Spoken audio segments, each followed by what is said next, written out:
Shout out sa lahat ng mga mag-e-exam dyan. Galingan nyo. We're rooting for you. Practice ulit tayo. Anong mali dito? A, B, C, or D? Or wala bang mali? The scissors that I got from the drawer is not cutting properly anymore. 5 seconds.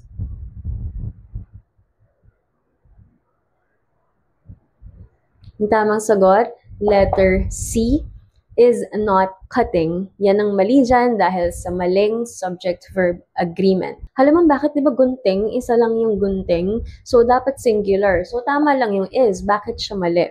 Ang tatandaan nyo, in English, guys, ang mga words like scissors, tweezers, jeans, pants, shorts, glasses, or yung mga items with two parts or paired items, sila ay laging plural. Kaya dito, the scissors are not cutting properly anymore. Same pag sinabi kong these shorts are comfy. Kahit isang shorts lang naman yung suot ko na tinutukoy ko, are pa rin yung sinabi ko kasi plural nga yung shorts. Pero itong mga items na to, pwede pa rin silang maging singular kung merong word na pair.